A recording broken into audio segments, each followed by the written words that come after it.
Hey you guys, welcome to another week of the Mama and Minnie Show with Shola and Iman. Iman's over here living her best life. This week we're talking about 5 things you should be doing to prepare for giving birth to your baby. Before we get into it, we want to say if you like this content, make sure you like this video, make sure you subscribe to our channel and hit that bell to turn on our post notifications because we know you don't want to miss a video. We know you love seeing us every Monday on a screen near you.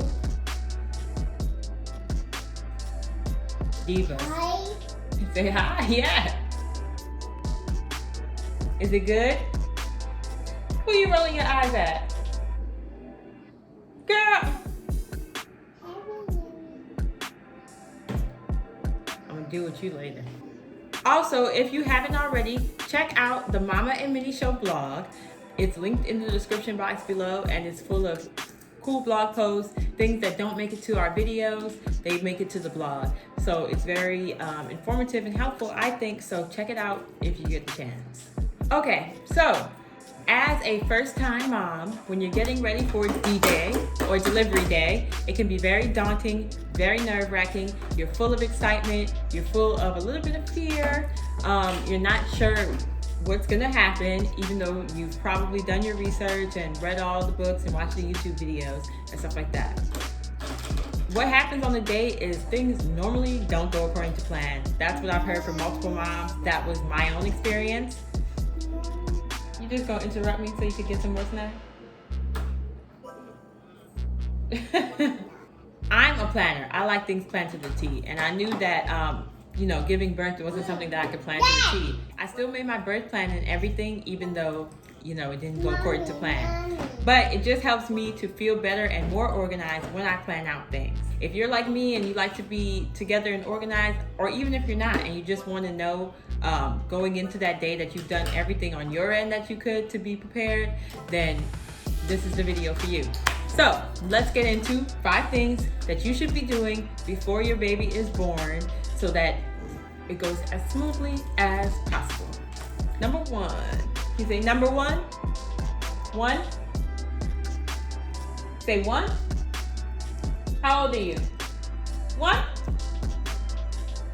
You should choose a pediatrician. That's right. Before your baby is even born, you should be choosing your pediatrician.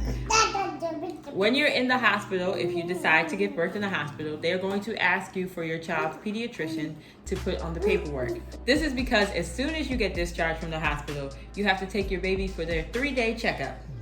And you need to go to a pediatrician, obviously, for that checkup. So the hospital wants to know who your baby's pediatrician is, and they also want to know in case of any emergency or any medical information that they need to give to your pediatrician. They just have everything on file and it's just all smooth sailing. And you can't just go on Google and pick out a pediatrician and be like, oh, this looks like a good pediatrician, let me just put this down. No, many pediatricians might be booked up or all full. They might not be taking new patients. You also want to make sure that you don't end up with a crap pediatrician. So before your baby is born, you need to do your research, Google some pediatricians, and go and visit.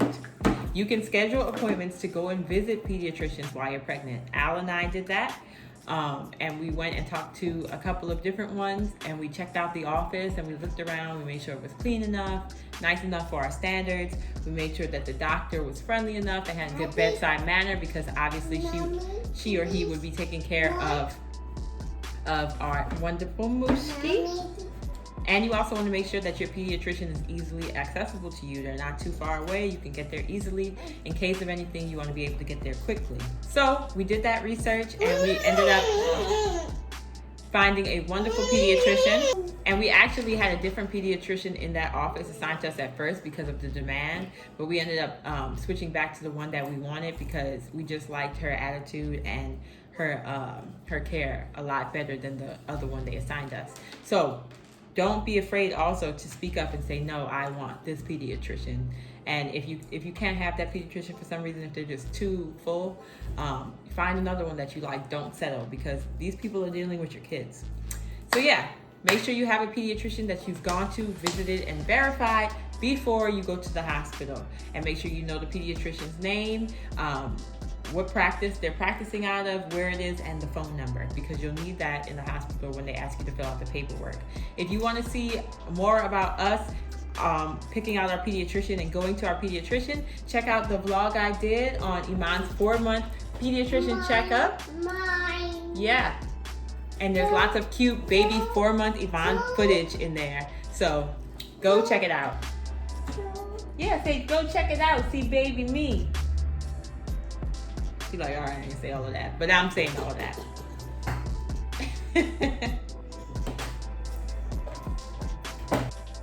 Number 2, yeah, that's right. Number 2 is to come up with your birth plan and your support system, right? Yes. A birth plan can be good to help you feel calmer going into the day. And if things go according to plan, if you're one of those lucky moms, then you know that you have everything laid out the way you want it. And so the doctors or whoever's helping you deliver, the midwives, the doulas, they all know exactly how you want your big day to go to welcome into the world your little baby. So the birth plan, I did one with Al. You can either fill it out yourself or you can consult with your partner. But I filled one out with Al, and we talked about things that we want to happen. I didn't want any medication on the day. I preferred the lights not be bright and in my face. You can say things like if you want music or aromas or things like that. Birth plans work really good for all of my moms who are delivering in birth centers or with midwives at home. Birth plans are really good for that because, they are a lot more flexible and they will probably take into consideration your wants more. Whereas doctors could be a little bit more rigid because it's like hospital policy, right? But either way, you should still make a birth plan because if you have a good relationship with your doctor, they can probably help you out and try to get as much of it done as possible as your birth plan. For me, I ended up having to switch doctors the last second, the day of, because my doctor was not on call when I went into labor with Iman. My water broke before I actually went into labor. So, birth plans just went out the window. But I still suggest that you try to make one. Because also, it's just fun to do, I felt like. I was excited to give birth to Iman. And it also just makes you feel calmer. It makes you feel more in control, I think. You should also, the other part of this was to come up with your support system. Who do you want with you in the room when you give birth? Who do you want around during the labor process? And who do you kick to the curb when the baby starts coming out? Like, get out, I gotta do the important work now. That was one thing I was not compromising on. That was my decision, and I said who I wanted in the room, and I was lucky enough to have those people in the room. Shout out my mom and my aunts and Al. But yeah, I wasn't letting nobody else in the room when Iman was actually coming. And so you want to establish that beforehand.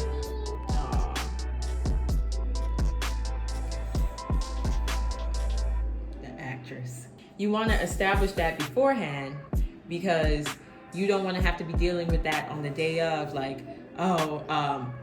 breaking the news to people who you want in the room. You just tell them respectfully ahead of time, I have a birth plan. This is who I want in the room. Because at the time, it's going to be stressful and you don't want just everybody there if you don't want it. Or if you do want everybody there, you need to make that clear to the doctors and stuff beforehand. Right now, during coronavirus times, unfortunately, people are limited on who they can bring in the hospital. A lot of people can only bring their significant other or one other person, if that. So also, it's good to go over your birth plan and your support system plan with your doctor ahead of time right now, especially so y'all can both be on the same page. Because you don't want to show up to the hospital with, your husband and your sister and your mom and everybody, and they'll tell you they can't come in here. Number 3. You say 3? What do you think number 3 is? What's very important? 3, yeah. Although that's 2 fingers. But yeah, 3. Good job. Okay, number 3 is pack your hospital bag and make sure you have newborn essentials. You're going to be in the hospital probably 48 hours. If you have a C-section, 72 hours. 7. Yeah. If you go to a birth center, then you will be there for less time normally, unless something went wrong, so hopefully you will be there for less time. But either way, you're gonna be there that whole time you're in labor and that whole time you're delivering, so there's some certain things you wanna have in your bag. Hospital bags vary for each person. What do you think is important to have with you? But some things that basically everyone should have. Some comfortable clothes. Some clothes for your newborn to wear after they're born. I recommend the onesies with the long sleeves and the feet covered. You don't want them in a whole bunch of different layers and stuff. You just want them in one nice warm layer. And you don't want, obviously, anything that could be a choking hazard or get wrapped around them and stuff. So I like just the onesies that cover the feet, come to the wrist, easy, one and done. Also, little baby hats to keep their head warm. Yeah. You also want to bring toiletries, because if you are there for 48 or 72 hours, you gotta take a shower, you gotta brush your teeth, so you'll need your toiletries. And I also brought my electronics because I was not about to be sitting there all day without the books on my iPad and access to Netflix. And then of course, if you have a support person, they probably will want to bring snacks and stuff like that. I couldn't eat while I was in labor, so couldn't bring the snacks for myself because I was on medication, because my birth didn't go according to plan, so I ended up getting medication. But other moms might be able to eat, so you bring snacks, and for any support people, they'll get hungry sitting there waiting. So that's just a couple of things to put in your hospital bag. But whatever else you want to put in is completely up to you. Just make sure that you have all the essentials. Number 4. Say 4. 4. Oh, thank you. So good. Number 4 is extremely important to me. Say very important. I recommend that all new parents go and take an infant CPR class. You'll be amazed by how much babies choke. They choke on their own spit. Babies will just choke out of nowhere. Luckily, normally the choking is not serious, but it's scary. Even when it's not serious, it's scary. So I recommend, please go take an infant CPR class. They're fun to do. I went with Al. We had a blast with the little fake babies, and they're showing us how to do CPR, and he beheaded his on accident. But they're also very informative, and it just makes you feel safer in the moment. If anything happens, that you know what to do. And it's always better to be safe than sorry when it comes to your babies. And knowing how to perform infant CPR and give them the baby safe Heimlich is priceless. It's literally priceless. Hospitals do these classes. Other places in the community that give out resources like that do these classes. So Google infant CPR class near you. There's sometimes free classes. I think we had to pay for ours, but it wasn't that expensive. But sometimes there are free classes and stuff like that. But it's so worth it because you want to be able to protect your baby from everything, right? And like I said, it was fun. We learned car seat safety, baby safe Heimlich, and infant CPR, and it was a lot of fun, and it's exciting for new parents. So yeah, take an infant CPR class, you'll just feel better. Number 5. 5, can I get a high five? Yeah, can I get a pound? Yeah, can you say 5? 5. 5. 5, 5, 5, 5, 5. Number 5 is make sure you... Yeah. 5. Number 5 is for my parents with multiple kids. Make sure you make arrangements at home. Or even if you're like a pet parent, are you a fur mom? Then, make sure you make arrangements at home. You're going to be in the hospital, like I said, for most likely a couple of days. So make sure that there's, the grandparents or the aunts and uncles or the babysitters to watch the kids. And make sure that you have somewhere to put your pet and they're taken care of, because you're going to be a little bit preoccupied giving birth to your little one. If you do those 5 things, then you'll go into delivery day feeling a lot more confident and a lot more organized and just at peace, I feel like. Even though it still is, like an exciting and stressful time. Well, as y'all see, Iman is getting very antsy. So I'm going to go and tend to her and get her out this high chair. Do you want to say bye-bye? Yeah, oh yeah, you want to say bye-bye. Well, first we got to say, make sure you like and subscribe. Like we said in the beginning, like and subscribe to the Mama and Minnie Show. We'll see you next week. And thank you for joining us. Mwah.